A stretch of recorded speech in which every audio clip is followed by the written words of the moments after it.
Je vais commencer par rappeler ce qui a été fait dans cette séquence, une séquence bien particulière puisque elle a eu lieu surtout à distance et par des activités, beaucoup d'exercices que vous avez fait en autonomie, avec simplement un retour, une note, si on peut dire ça comme ça, et un corrigé. L'avantage de cette vidéo, c'est de présenter, de rappeler ce qui était important à découvrir, à apprendre, à comprendre aussi, sur cette séquence qui porte sur le récit de voyage, aussi bien en tant que motif, thème, genre littéraire, donc en tant que forme à part entière. Je vous rappelle que donc tout a commencé par une lecture cursive, du supplément voyage de Bougainville de Diderot, sur lequel vous avez fait un DM, vraiment, qui a été fait juste avant le confinement, il fallait le rendre le 16, et sur lequel vous aviez un corrigé, et qui nous a montré que finalement nous étions dans une œuvre euh, à la forme complexe, puisqu'il y avait des éléments romanesques, l'invention de personnages, même s'ils étaient appelés que A et B, et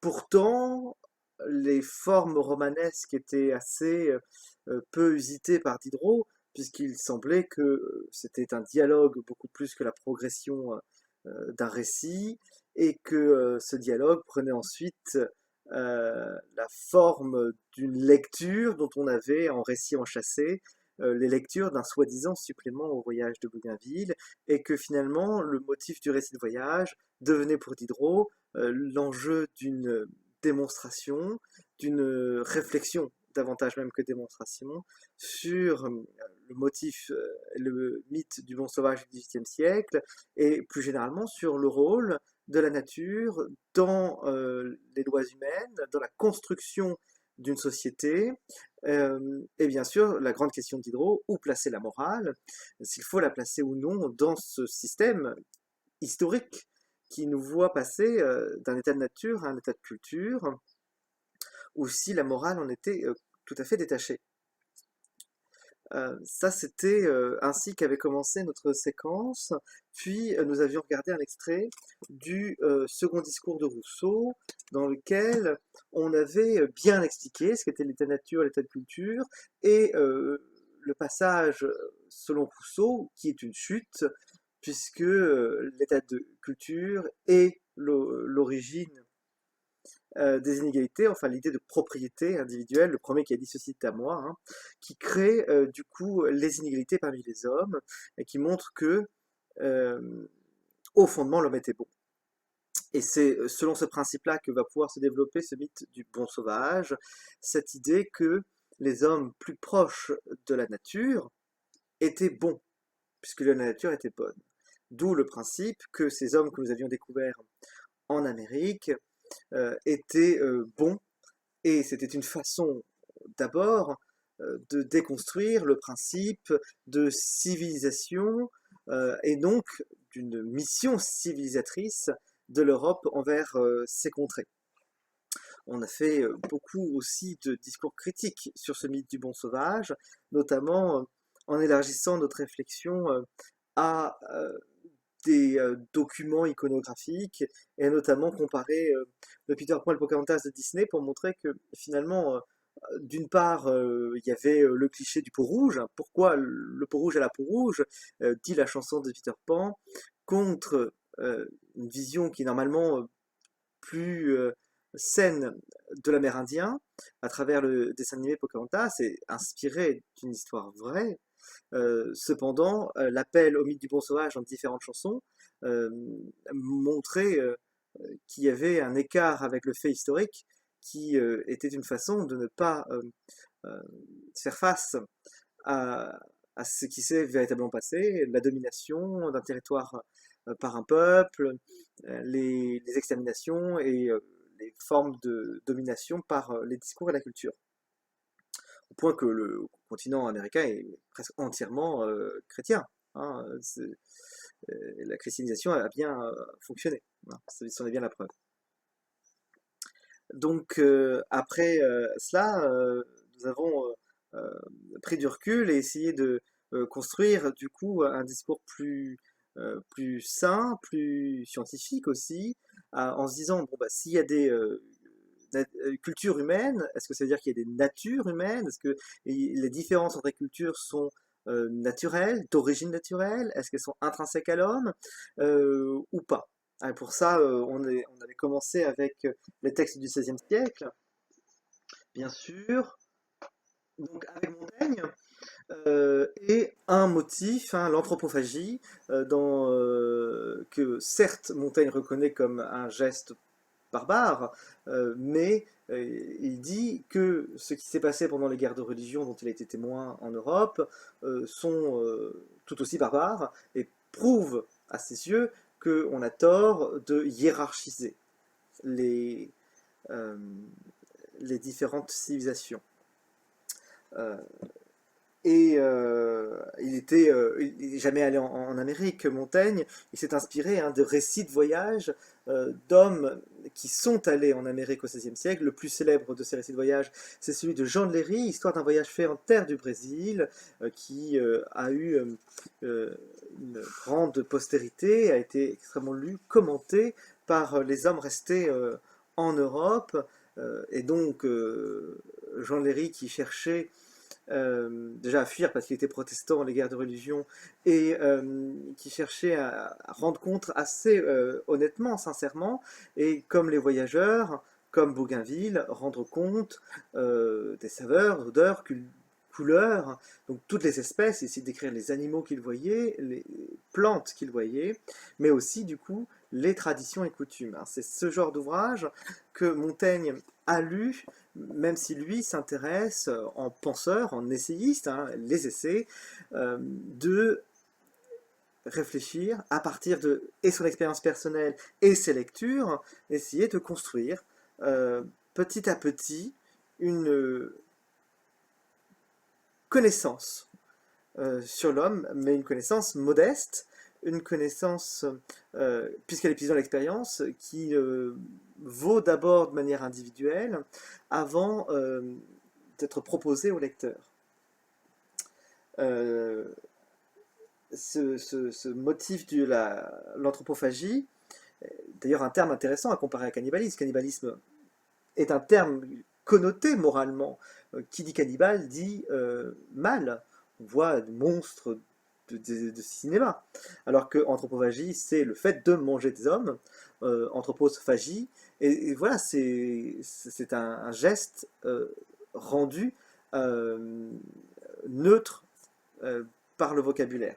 Et on avait donc regardé comment l'anthropologie moderne, à travers un extrait de Claude Lévi-Strauss, avait traité ce même motif de l'anthropophagie. Et cette fois-ci, Claude Lévi-Strauss va plus loin. Non seulement il est d'accord avec Montaigne sur l'idée que il n'y a pas de raison de hiérarchiser les différentes civilisations, les différentes formes de culture, puisqu'elles sont de la culture et non pas d'origine naturelle en disant c'est dans la nature d'eux et ainsi de suite, avec tout ce que ça sous-entend du coup indirectement un tel discours.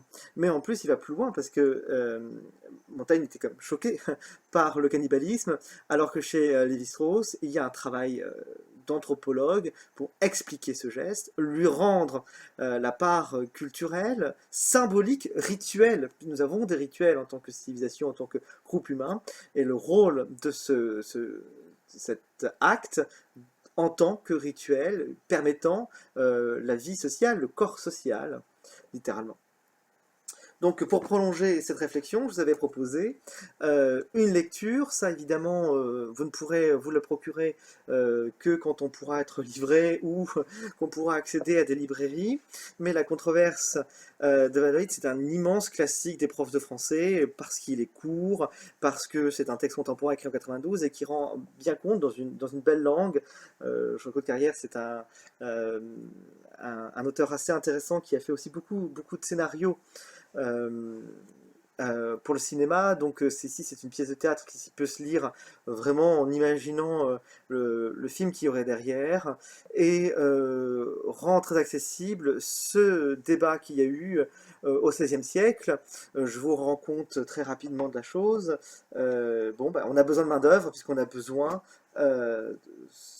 se servir des matières premières de l'Amérique. N'oubliez pas, tomates, pommes de terre, etc., ce qui semble être notre quotidien, viennent d'Amérique latine.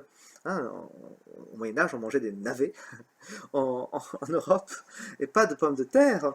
Donc il fallait une main-d'œuvre, bien sûr, pour le coton, la canne à sucre, tout le reste, tout ce que vous imaginez, hein, de l'Amérique, des Caraïbes.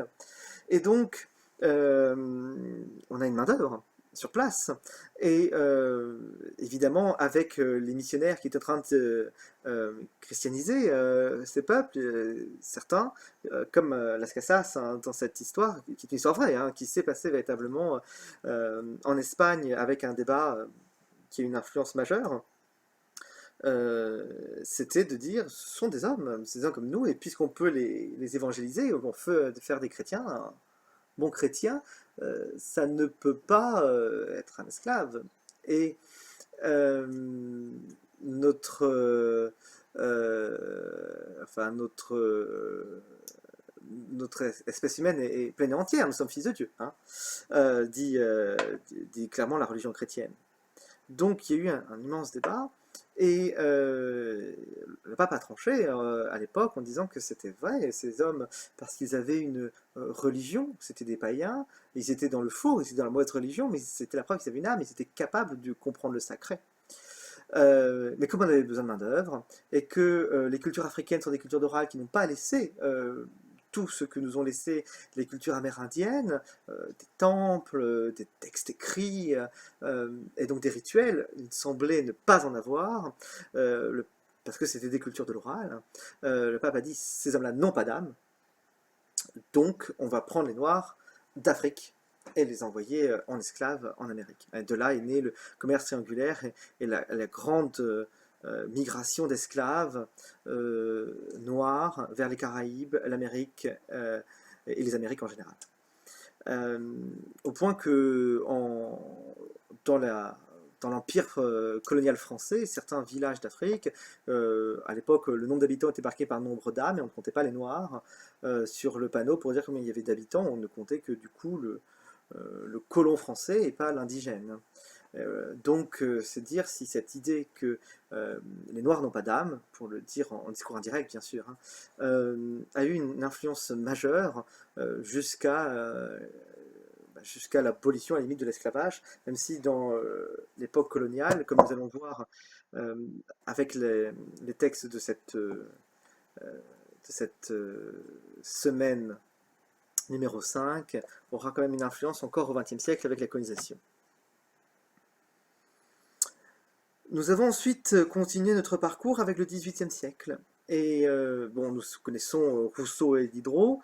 Il est intéressant d'aller voir du coup chez les autres grands philosophes d'idées Lumière, même si il ne faut pas réduire les philosophes des Lumières en un seul groupe d'hommes. Ils sont très disparates dans leur idéologie, dans leur vision du monde. Diderot est athée, Rousseau est protestant, Voltaire est déiste, c'est-à-dire qu'il croit qu'il y a Dieu, mais il croit qu'il ne faut aucune religion. Il y a Dieu, il ne faut pas suivre de religion, de dogme pour autant, et Montesquieu qui était catholique. On a vraiment, du coup, on voit bien 4 hommes différents, et de là va découler des visions différentes de la nature humaine, du respect à l'ordre, à la loi, etc.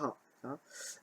Mais il était intéressant, enfin, du coup, il était intéressant aussi voir le traitement du mythe du bon sauvage, du regard de l'autre, puisque il est connu depuis le XVIe siècle qu'il y a d'autres cultures, d'autres civilisations, de voir comment les hommes des Lumières qui ont participé à un combat d'émancipation, le combat des libertés individuelles comme au cœur de notre existence, de voir comment ils avaient pu traiter cette question-là. Et on l'a vu, il y avait une forme d'humanisme chez Rousseau et bien sûr chez Diderot, qui fait du Tahitien un homme tout à fait digne de raison, même si entre les deux, l'idée de progrès était très différente, puisque chez Rousseau il y avait une chute, là où chez Diderot il y a toujours possibilité de progrès. Normal, Rousseau étant, on l'a dit, protestant, la chute est le motif de la Bible, l'homme a chuté, l'homme est fautif, là où Diderot étant athée, cette idée-là n'a pas de sens, puisque tout est matière. Chez Voltaire et Montesquieu, on s'est intéressé aussi à rappeler l'influence des Mille et une nuits, Antoine Galland, euh, c'est-à-dire que cet ouvrage du Moyen Âge, cet ouvrage finalement de la Bigarrure, composite, fait de contes de différents endroits. Il y a des textes très anciens dont on retrouve des traces en sanskrit, mais beaucoup de textes arabes, beaucoup de textes perses, donc on ne confond pas, et des textes en hindou ont été mêlés. Encore une fois, la tradition orale fait qu'on peut mélanger les textes, changer l'ordre, etc. à partir de cette trame qui permet tout. Mille et une nuits pour Scheherazade pour sauver sa peau, et surtout sa tête, c'est bien sûr bien plus qu'il n'en faut pour raconter tous les contes qu'on a pu glaner ici ou là. Antoine Galland, qui est un professeur d'arabe du Collège de France, a le don de voir le génie de cette œuvre, que c'est un chef-d'œuvre de l'humanité, et donne envie, c'est tout à fait légitime, de faire goûter les Européens pour ça. Mais lui pouvait comprendre peut-être les cultures spécifiques auxquelles il avait affaire. Il pensait que son public non. Il a édulcoré, il a simplifié. Scheherazade est devenue une coquette des salons parisiens ou pire de Versailles. Et certains contes jugés trop licencieux ne sont pas restés, et d'autres ont été inventés, le plus célèbre étant Aladdin, et on voit bien que quand Disney a adapté Les Mille et une nuits, c'est Aladdin qu'ils ont adapté, et pas Sinbad ou d'autres, parce que c'est le plus occidental d'entre eux, c'est évident. Il n'empêche, il y a un goût pour l'Orient. Et ce goût pour l'Orient, on le sait, puisque vous avez aussi fait la semaine 3 sur le voyage en Orient, vous le savez, va avoir une influence déterminante sur l'Europe, sur le monde tel qu'il est. Hein. De fait, on ne peut pas nier que les différents événements de la géopolitique mondiale sont en partie liés et des héritages d'une vision orientaliste du monde. Pensez à certains discours de George W. Bush. Donc, au XVIIIe siècle, on lit les Mille et une nuits, on aime les Mille et une nuits, on a un goût pour l'Orient, et puis, déjà orientaliste, hein, bien sûr, on dit l'Orient permettra d'inventer des histoires plus libertines que l'Europe, puisqu'il y a encore la censure, il y a encore des choses morales qu'on ne peut pas dire, et donc l'Orient est l'excuse de contes orientaux, c'est-à-dire de contes libertins. Diderot lui-même a écrit par exemple un recueil de contes, enfin une œuvre qui s'appelle Les bijoux indiscrets. Quand on pense aux bijoux de famille qui seraient indiscrets, vous comprenez très vite en quoi ça peut être libertin. Ce goût se retrouve dans beaucoup de textes mineurs du XVIIIe siècle. Les grands auteurs en ont fait quelque chose. Les lettres persanes, l'ingénu de Voltaire, Zadig de Voltaire, sont des œuvres qui n'ont pas simplement le but de faire des contes orientaux, pas du tout. Au contraire, par le principe du récit de voyage de ces persans, hurons, babylonien chez Zadig, que vous n'avez pas lu, mais le Huron de Voltaire, les Persans, les Perses de Montesquieu, sont voyagent en France et sont en fait l'excuse pour les auteurs de prendre des yeux neufs sur notre propre culture. Ce qui semble aller de soi chez nous n'est pas chez eux. Se mettre des plumes sur la tête, ça peut aller de soi chez quelqu'un et ça nous semblerait farfelu. Et la façon dont nous nous habillons, nous nous maquillons, nous portons tel discours dans tel lieu, paraît tout à fait incongru à quelqu'un qui ne connaît pas les mœurs du pays. Et c'est une façon de s'en moquer, d'en faire la satire et de montrer que du coup, toutes les petites incongruités de notre société. Et puis parfois, des petites choses sans importance, comme le fait de porter telle tenue quand on va à l'opéra, mais des choses très graves comme nous obéissons à tel roi parce qu'il est le fils d'eux, alors qu'il n'a aucun mérite. C'est évidemment ce que pourra penser certains personnages comme celui de l'ingénu, dire ah bon, mais un roi si jeune, pourquoi alors que il y a des personnes beaucoup plus dignes gouverner, où est le chef de village? On dit pas, il n'y a pas de chef de village, il y a un seigneur local, mais il est qui? Il est quoi pour être, etc. Donc tout de suite, ça devient une déconstruction politique, sociale, peut-être même morale, beaucoup plus large. Hein. C'est ce qu'on a vu en regardant un extrait des lettres persanes, la lettre 30 la plus célèbre, comment peut-on être persan, avec justement la superficialité des Européens qui s'arrêtent euh, à la tenue, finalement. Il est persan parce qu'il a l'air persan, et quand il est habillé à l'européenne, on ne voit plus du tout qu'il est persan.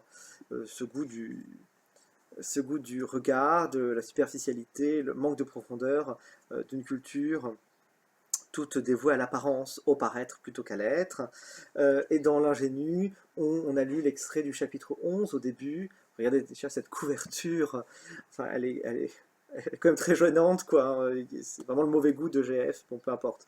Mais le chapitre 11 est très beau, où le Huron dit Je ne suis plus une bête.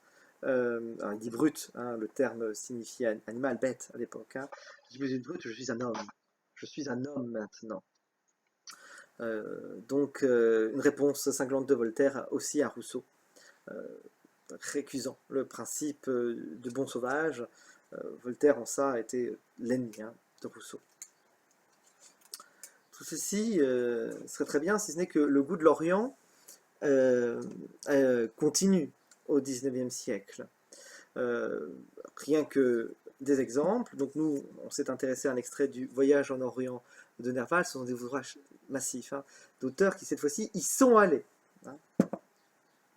Donc celui de Flaubert, vous voyez encore une fois des volumes, celui de Lamartine, Alphonse de Lamartine, hein, ministre de la Seconde République, candidat à l'élection présidentielle, le poète de, du lac, un seul être au monde, tout est dépeuplé, etc. Voyage en Orient, regardez la somme que ça peut être. Théophile Gautier, l'Orient recueil d'articles, de comptes rendus sur ce thème. Donc c'est un motif fondamental du XIXe siècle. Les écrivains vont en Orient avec cette idée. Souvenez-vous, on a travaillé l'étymologie, orior, naître en latin, le levant, le levantin, là où le soleil se lève. C'est aussi du coup aller à la source de l'humanité. Et notamment, ces auteurs-là sont très religieux, aller à la source d'une spiritualité, retourner à la source, renaître en allant en Orient. Celui de Chateaubriand, c'est le seul que je n'ai pas ici dans ma bibliothèque, celui de Chateaubriand s'appelle même Voyage à Jérusalem, ville sainte, s'il en est une, puisqu'on y retrouve les trois religions monothéistes. Donc, c'est une idée hein, de repuiser à la source même de sa spiritualité, essayer de renaître par le voyage dans les terres d'Orient, et évidemment toute cette ambiguïté entre le fantasme de l'orientalisme, de ce qu'on a lu dans les Mille et une nuits, ce que met très bien en scène le texte que nous avons lu Nerval, il arrive au Caire, quoi c'est ça la ville des Mille et une nuits, mais c'est décevant, où est l'enchantement? Où est l'enchantement? Comme si, imaginez un enfant très jeune aller dans un pays du Moyen-Orient et s'attendrait à voir le palais d'Agrabah dans Aladdin de Disney, quoi. Ça n'existe pas. Donc, cette espèce de désenchantement, j'étais enchanté par le conte, je suis désenchanté. Et qui est en fait une première étape vers le pas vers l'autre. Parce que si je suis enchanté, je n'ai plus les yeux pour voir véritablement l'autre et sa culture. Et du coup, soit je la juge, ethnocentrisme, ma culture est bonne, la tienne est inférieure, soit j'essaye de comprendre les spécificités de la tienne et d'accepter qu'elle vaut la mienne. C'est une autre culture. C'est une autre façon pour l'humanité de s'organiser, de vivre ensemble, de faire que ça marche. Lié peut-être à des climats, c'était l'idée de Montesquieu à l'époque, ça a été déconstruit par la géographie moderne, mais cette idée que c'était lié à des climats, à des sols. Ça a été très important, même dans la géographie jusqu'au XXe siècle. Hein, la géographie de la pré-Seconde Guerre mondiale a démontré qu'il n'y avait pas ce déterminisme-là des sols et des climats, mais on y a beaucoup cru. Mais c'est déjà une démarche un peu plus sincère que celle de vous me décevez parce que j'avais une autre image de vous, qui repose sur rien. Donc ce voyage en Orient est un geste finalement fort, et je voulais montrer de manière très simple, et c'était très bien compris dans vos copies, entre les deux tableaux de Delacroix, Sardanapale, le rouge et l'or, les femmes nues. Regardez à nouveau le tableau, les femmes sont littéralement blanches avec des faciès occidentaux, hein. Euh, et une image d'Épinal, ça pourrait être une illustration des Mille et une nuits du XVIIIe siècle, ce tableau. Et les femmes d'Alger dans leur appartement, qui ont une autre couleur de peau, qui ont une autre faciès, qui ne sont pas dénudées et qui sont en train de vivre leur quotidien, avec cette volonté de faire une peinture de genre avec le quotidien d'Alger. Souvenez-vous, si vous n'êtes pas au clair sur votre histoire de la colonisation, l'Algérie est une des premières terres colonisées par la France dès 1830, là où par exemple le Maroc et la Tunisie, ça sera les années 1870. Euh, donc c'est toute l'ambiguïté. Ce goût pour l'Orient a développé un goût, certes, et tout le monde n'a pas le génie de Nerval, de Flaubert et d'autres. Tout le monde n'a pas cette démarche. Bien au contraire, ce regard sur l'Orient a été, mais c'est quoi? C'est sauvage, pour reprendre ce terme-là, ou c'est barbare, pour reprendre les termes euh, canoniques qu'on a gardés pour finalement montrer qu'il y avait une hiérarchie dans les cultures. Pensez à des termes comme Bachibouzouk, qui est simplement un type de soldat de l'Empire ottoman et qui est devenu une insulte du capitaine Haddock. C'est quoi? C'est Bachibouzouk. Donc on voit bien ici ce travail, hein, même sur le vocabulaire. Pour vous aider à construire cette réflexion théorique assez complexe, le texte d'Edouard Saïd, L'Orientalisme, donc un ouvrage absolument majeur des études de littérature comparée, de la deuxième moitié du XXe siècle, en 78, Saïd dans l'orientalisme. Je crois que ce sous-titre que je ne vous avais pas donné très clair, l'Orient créé par l'Occident. Hein, je voulais vraiment voir si vous étiez capable de le voir ça dans le texte. Peu de gens l'ont vu, l'Orient n'existe pas, l'Orient est une construction, c'est-à-dire que tous ces textes-là, en disant voyage en Orient, et quand ils font en fait un tour dans toute la Méditerranée, qu'est-ce que alors l'Orient? L'Orient, c'est cette espèce d'autre qui unirait turc, arabe, perse, hindou. Enfin, je veux dire, il suffit de prendre quatre images prises dans ces quatre territoires et se rendre compte que ce ne sont pas les mêmes cultures. Donc finalement, pourquoi dire Orient? Et Saïd le montre. C'était à la fois pour hiérarchiser, ça va justifier, après avoir justifié l'esclavage, ça va justifier la colonisation.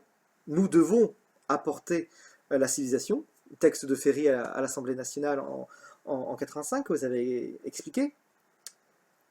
Et Ferry qu'on surnommait le Tonkinois parce que Ferry avait participé à la colonisation du Tonkin, une des régions d'Indochine. On n'avait que le Cochinchine au début, le sud avec Saigon, puis on a fini par coloniser le nord aussi, ici avec le Nankin et le Tonkin, pour avoir ce qu'on appelait l'Indochine française. Donc ça montre bien cette volonté, dit-il, d'apporter la civilisation. Et Ferry dit race intérieure contre race supérieure. Donc finalement, ça justifiera ces discours-là. Et d'autre part, l'Orient créé par l'Occident, le geste très fort de Saïd, c'est de nous expliquer que ça crée une identité occidentale.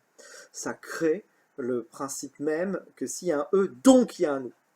Un nous qui serait donc l'Europe chrétienne, civilisée, au sommet de la civilisation humaine parce qu'il y a eu les Lumières et la Renaissance, et ainsi de suite. Donc, ça nous a permis d'avoir une compréhension théorique. L'orientalisme est un discours, c'est une façon de se représenter le monde, un eux et un nous.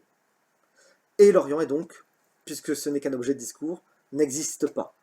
Je vous renvoie à ce que je vous ai expliqué dans le cours, de manière assez claire sur l'ontologie, hein, et du coup, ce qui n'existe ou n'existe pas. Pour Saïd, du coup, l'Orient n'existe pas. L'Orient créé par l'Occident en tant qu'objet de domination. C'est pourquoi, dans la dernière semaine, on a regardé des textes, cette fois-ci, argumentatifs, c'est-à-dire des textes de littérature d'idées, c'est-à-dire des formes qui ne sont pas des récits, parce qu'il faut, pour tenir un peu le programme, même si vous savez qu'on ne le finira sans doute pas, hein, le ministre nous l'a rappelé, essayer quand même de tenir ensemble ces différents textes, mais comme le programme de l'année prochaine est sorti, ne vous inquiétez pas, du coup, ce que je vais faire va vous permettre d'y arriver en première. C'est pensé pour. Les textes, donc c'est une lettre de Tocqueville et les discours de Ferry et de Clémenceau, c'est-à-dire sur Tocqueville et Clémenceau.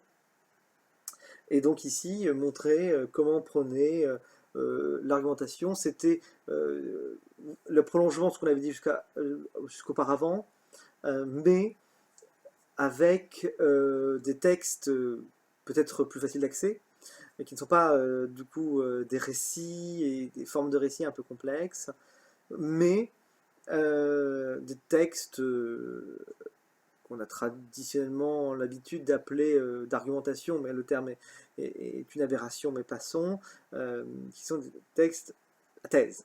Donc retravailler ce vocabulaire, thèse, argument, exemple, comment c'est construit, opposer déduction, induction, et efficacité ou non d'une lettre et d'un discours.